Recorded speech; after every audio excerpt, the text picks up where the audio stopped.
Hello, I'm Dr. Lisa Renz, and this is Dr. Steve Renz. We're with GovCon Dynamics. We're really excited today because we're 1 week away from the launch of our government contracting course that we're going to be holding online. And if you're interested in taking our course, don't forget that we're offering a really great price right now. It's only $8.99 to take our course. It's 6 weeks. You can register at govcondynamics.com. And really with GovCon Dynamics, what we do is we are very passionate about helping people learn how to do business with the government. And we really got started out of a simple desire to help small businesses learn how to really meet their goals for their organization by simply learning how to do business with the government. So one of the things that we find about government contracting, of course, is people need not only the education, the resources, and we've actually developed this book, The Essentials of Government Contracting. It's part of what you get when you take our government contracting course. So this only happens though, you only get this book through by taking our course. So if you're interested, don't forget to register. As I said, it starts in 1 week. Go to govcondynamics.com to take the course. So, Steve, I wanted to talk to you a little bit about today about, so a lot of people want to know, how does government contracting really fit as part of their business strategy? Sure. So a lot of people ask us, how does it fit into the overall business and marketing strategy for their organization? One of the biggest things is, looking at government contracting as an investment into your organization's future. Government contracting, it's typically a long-term strategy. I have had people, ask me that they just want to come in, win one giant government contract, and then sell the business or something to that effect. It's really not that simple. Those things do occur, but they're very rare. What I tell organizational leaders and business owners is that look at government contracting as part of a long-term strategy. It does provide an opportunity for a stable ongoing source of revenue for the organization. Some contracts, they're a year, 3 years, 5 years in duration, so it provides that ability for the organization to look long-term, diversify their portfolio. It allows them to expand into areas that they may not have thought about previously. It also allows them, as part of the strategy, to build professional alliances and strategic alliances with other organizations. And there is the patriotic duty of providing your products and services to government entities that support your community as well as your nation. Now, I know, for people that are interested in getting government contracting, there's federal opportunities, there's state opportunities, there's local opportunities, and there's preference programs for them. If they're a small business, a woman-owned small business, a service-disabled veteran-owned small business, if their business is located in a hub zone, if they're an 8A, and depending on what state they're in, they may have something like Virginia does, where it's SWAM, where it's small, woman-owned, and minority-owned business preference programs that are available to them. But if a person's really interested in getting into government contracting, what would you say some of the steps are that they can get involved? Well, part of the strategy, one of the first steps is finding out who in the government buys what you offer, whether it's a product or a service, is determining which departments or agencies procure the products and services that you have to offer. And that's one of the things that we do, is we help organizations identify who those buyers are. And then we have to look at how do they purchase those products and services. Do they typically buy them with credit cards? Do they use purchase orders? Are they using something like a quick quote, where it's a very simple, quick turnaround? Are they using invitations for bids, RFPs, RFQs? So as part of the strategy is understanding how the government procures your particular products and services, and then positioning yourself to be able to do that.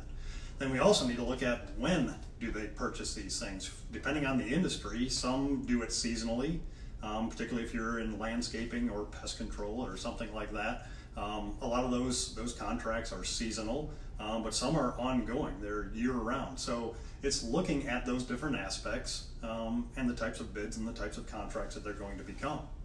Now, I know a lot of people don't get into government contracting because they think the process is really difficult. The reality, like with anything that we see, once you learn the process, it's really not, it's very simple to get involved and get started in government contracting. So really, what do you say when people say, is the process really simple? Is it a good strategy for them to really go after? Yeah, so government contracting is like anything else in business. It's a process, and understanding that process is one of the keys to success. So the first thing, obviously, is being qualified, and that means being properly registered, and that's whether that's at the federal level, the state, or the local level, is making sure that you are deemed qualified, that you're deemed reasonable and responsible to execute into government contracts. So one of the first things is is not only being registered, but then determining the requirements of the efforts and the opportunities to make sure that you can provide the products and services in the manner that the government is asking for. And then we talk about qualifying the effort, and that's making sure that when you qualify the effort, it's really dealing with looking at those gaps, making sure that you can fulfill all those requirements, and if not, developing the strategy to provide those if that's an opportunity you're seeking. Then we start really looking at identifying those different opportunities that are out there for the products and services that you offer. But then it gets into marketing, and most people don't really think about marketing their products and services to the government, but that is part of the strategy. We use the term, you either know the customer or you'll have no customer. The government's just like any other customer that you're going to deal with. They like to do business with those that they know, they like, and they trust. So it's getting out in front of the government customers, letting them know that you exist, and then providing your capabilities to them. So it really gets into gathering information to help you in the win strategy.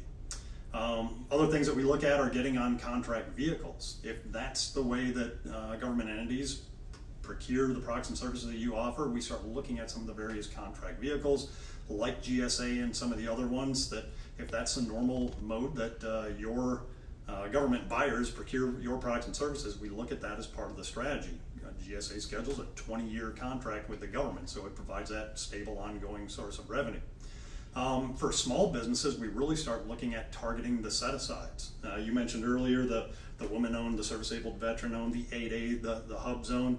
If your organization qualifies under that, we start targeting those set-asides for organizations that don't meet those small business goals.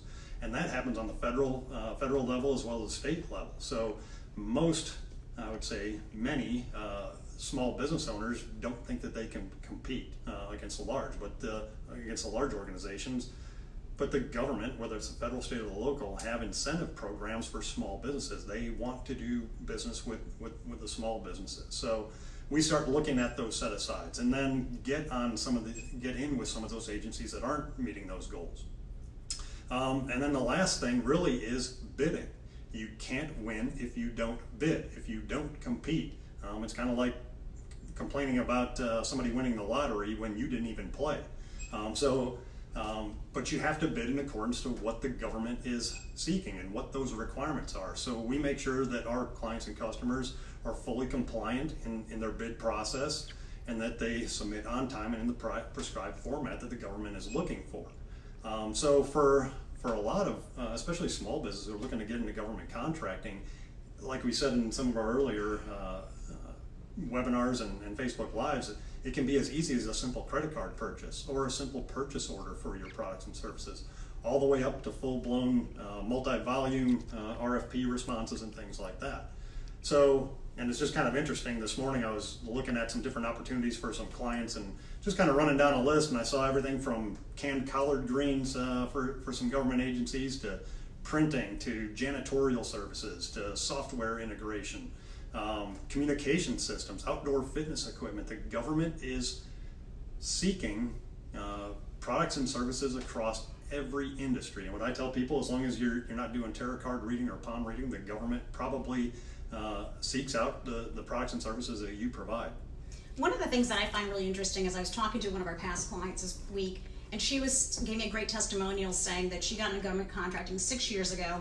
3.5 years ago, she took our course, and she realized all the things she had set up and done wrong, and how much time, money, and effort she had wasted trying to go after government contracting. So after taking our government contracting course, it made everything clear for her. She completely understood what to do. And she had a great resource. She had us she could ask questions to. And during our 6-week course, we have training 2.5 hours once a week. And then at the end of the week, we do a question and answer session. These sessions are live and they're also recorded. So that way, we make sure our clients understand really the process and can have full access to us to ask any and all questions they need to in order to be successful with doing government contracting. And obviously in this book, it's about a 300-page book on the essentials of government contracting, and all the people who take our course get this book, and it's probably one of the best tools. And we know we have clients who've taken our course years ago that still refer to this book because it's an invaluable tool. So thank you for your time today, and we look forward to talking to you more about government contracting. If you're interested in taking this last course, this will be the last course that we offer in 2019. Go to govcondynamics.com and register for our course. Thank you so much. Thank you.